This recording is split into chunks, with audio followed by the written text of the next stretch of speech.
नमस्कार, मैं संकेत अवटे। एक्चुअली एक आईपीओ के बारे में डिस्कस करने वाले हैं जो सीधा डबल हो सकता है। ग्रे मार्केट के प्रीमियम्स अगर इसके देखो तो सीधा डबल होते हुए नजर आ रहे हैं। 80% गेन किस प्रकार से हो सकता है, कौन सा आईपीओ है, उसके बारे में हम डिटेल एनालिसिस करेंगे। बट पहले चैनल को सब्सक्राइब करके बेल आइकन को प्रेस करना। ऐसे ही वीडियो बनाने के लिए बहुत ज्यादा मेहनत लेनी पड़ती है।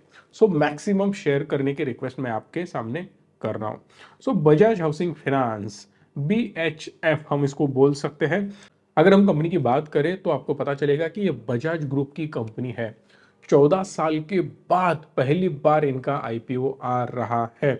इसका सीधा कंपैरिजन एचडीएफसी बैंक के साथ किया जा रहा है। लोगों को लग रहा है कि आने वाला एचडीएफसी बैंक होगा, बिकॉज प्रमोटर का जब मैंने स्पीच सुना तो उनका क्लियरली मानना यह है कि हम टारगेट कर एचडीएफसी बैंक को और उनसे भी बढ़िया ग्रो करने की हम कोशिश करेंगे। अगर हम कंपनी की बात करें तो आपको पता चल जाएगा कि जेन्युइनली क्रॉस कर सकते हैं। मेरे हिसाब से इतना आसान नियर टर्म में बिल्कुल भी नहीं है। बट जो ग्रोथ एचडीएफसी बैंक की है उससे कई ज्यादा ग्रोथ ये पर्टिकुलर कंपनी हमें बजाज हाउसिंग फाइनेंस दिखा सकती है या दिखा भी रही है। अगर लिस्टिंग के पहले हम बात करें, ये सबसे बड़ी कंपनी है। लिस्टिंग के पहले की सबसे बड़ी कंपनी इस इंडस्ट्री में काम करने वाली और सेकंड लार्जेस्ट हाईएस्ट प्रॉफिट कमाने वाली भी कंपनी है। मतलब प्रॉफिट के मामले में भी बहुत ज्यादा प्रॉफिट है कंपनी का और मार्केट कैप के हिसाब से भी एक सेकंड लार्जेस्ट ये ब्रांड बन रहा है।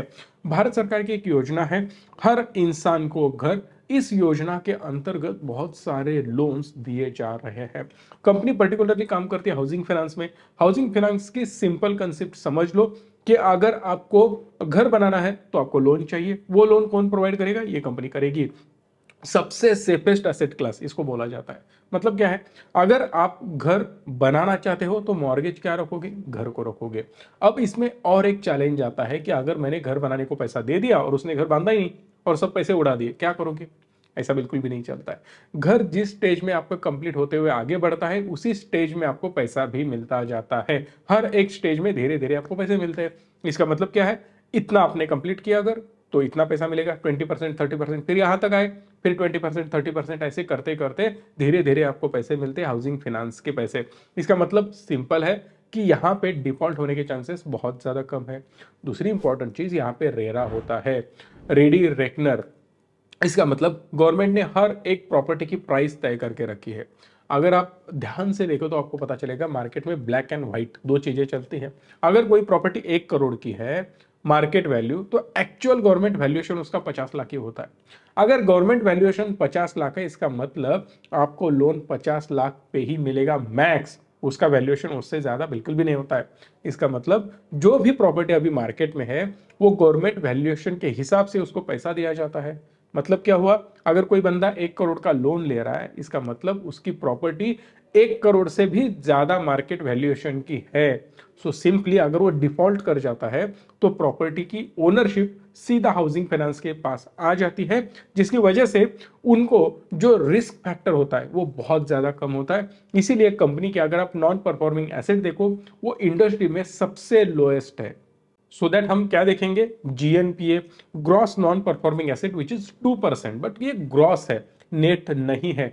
ग्रॉस और नेट क्या होता है, फाइनेंशियल इंस्टीट्यूशंस को किस प्रकार से एनालाइज किया जाता है, इसका डिटेल वीडियो मैंने बना रखा है। यहाँ पे क्लिक करना, प्लीज जाके वो वीडियो देखना, बहुत ज्यादा वैल्यू है उसमें। अगर आपको वो समझ में आ गया ना, कोई भी बैंक, कोई भी एनबीएफसी इजीली आप एनालाइज कर पाओगे। इनका नेट नॉन परफॉर्मिंग एसेट अगर आप देखो एनएनपीए तो आपको समझ में आ जाएगा 0.1%। भाई साहब एक नंबर एनएनपीए है इनका, जबरदस्त इसको माना जा सकता है। एलआईसी का अगर आप देखो एनएनपीए कितना चल रहा है तो 3.3%, पीएनबी का 1.3%, which is really high. ROA अगर आप देखो तो आपको पता चलेगा कि इनका आरओए 2.3% है वर्सेस एलआईसी का 1.3%, पीएनबी का 1.3%। वन ऑफ द इनका लार्जेस्ट कॉम्पिटिटर है LIC, one of the biggest player है एलआईसी। सो इसको हम कंपेयर कर सकते हैं। की फंडामेंटल्स अगर हम देखें तो आपको समझ में आ जाएगा इनका जो एयूएम है ना वो समवेयर अराउंड 1 लाख करोड़ के आसपास है, 97,000 करोड़। 30% का CAGR, one of the fastest, greatest and best CAGR माना जा सकता है। 30% सीएजीआर समझ रहे हो, ऑलमोस्ट 3 साल के अंदर कंपनी धंधा डबल कर रही है। मतलब अगर 1000 का बिजनेस अभी हो रहा है तो उनमें 300 ऐड हो जाएंगे अगले साल में ही। सो 1300 पे 30% की ग्रोथ होगी, उसके अगले साल फिर जो भी ग्रोथ होगी 1700-1800 के ऊपर फिर 30% की ग्रोथ, मतलब 2.5 से 3 साल के बीच में सीधा डबल होने के चांसेस इसके अभी नजर आए और हिस्टोरिकल डेटा वही कहता है। और इतनी सेफेस्ट कंपनी है ना, इतने सेफेस्ट कंपनी की इतनी फास्टेस्ट ग्रोथ, इसका मतलब सोने पे सुहागा बोल सकते हो। इसीलिए आरबीआई इसको बोलती है upper layer NBFC. Upper layer NBFC का मतलब क्या होता है कि one of the safest company. ये कौन बोल रहा है? मैं नहीं बोल रहा हूं, ये आरबीआई बोल रही है, जिसके डिफॉल्ट होने के चांसेस बहुत कम होते हैं, जिसकी सिस्टम एकदम प्रॉपर वे में चलती है, जिसके ऑडिट्स एकदम बढ़िया होते हैं, जिसके रिपोर्ट एक नंबर होते हैं, कंपनी एकदम ढंग से चल रही है, उसे ही बोलते हैं upper layer NBFC.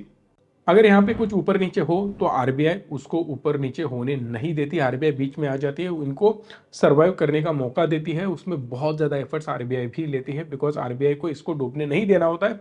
Reason behind that कि इनका पेनिट्रेशन बहुत ज्यादा होता है, हर एक जगह पे ये लोग फैले हुए हैं। इनका अगर आप डिमांड देखो तो आपको समझ में आ जाएगा कि रूरल एरिया से अप्रोक्सीमेटली 26%, तो सेमी अर्बन एरिया से 28.5% की ग्रोथ या डिमांड नजर आ रही है। इसका मतलब समझ जाइए कि रूरल एरिया में बहुत ज्यादा एक्सपांशन हो रहा है, सेमी रूरल एरिया में एक्सपांशन हो रहा है। सिटीज तो छोड़ ही दीजिए, वहां पे 100% ग्रोथ है, बट यहाँ पे उससे भी अच्छी खासी ग्रोथ नजर आ रही है, क्योंकि गवर्नमेंट का भी फोकस कहाँ पे है? रूरल डेवलपमेंट के ऊपर बहुत ज्यादा स्पेंडिंग गवर्नमेंट का हो रहा है, और इसका फायदा इस कंपनी को ऑलरेडी हो सकता है। सरकारी योजना की वजह से इस इंडस्ट्री में 21 to 23% की ग्रोथ एक्सपेक्टेड है, मतलब सरकार की तरफ से ये ग्रोथ मिलेगी, और ऑलरेडी कंपनी 30% से तो ग्रो कर ही रही है। इसका मतलब और ज्यादा कंपनी को पुश मिल सकता है। ओवरऑल अगर हम बात करें ना तो आपको पता चल जाएगा कि एलआईसी हाउसिंग फाइनेंस का 10.8% की ग्रोथ है, पीएनबी की 1.2%, कैनफिन की 1% और आईसीआईसीआई होम की 13.8%। बट सीधा ये जो कंपनी है बजाज हाउसिंग फाइनेंस 30% सीएजीआर से बढ़ रही है, जो कि मार्केट में सबसे फास्टेस्ट ग्रोथ मुझे पर्सनली नजर आता है। सबसे इंटरेस्टिंग फैक्टर मुझे यही लगता है कि नेट इंटरेस्ट मार्जिन अगर आप कंपनी का देखो ना तो आपको समझ में आ जाएगा कि 3.3%, विच इज रियली ह्यूज।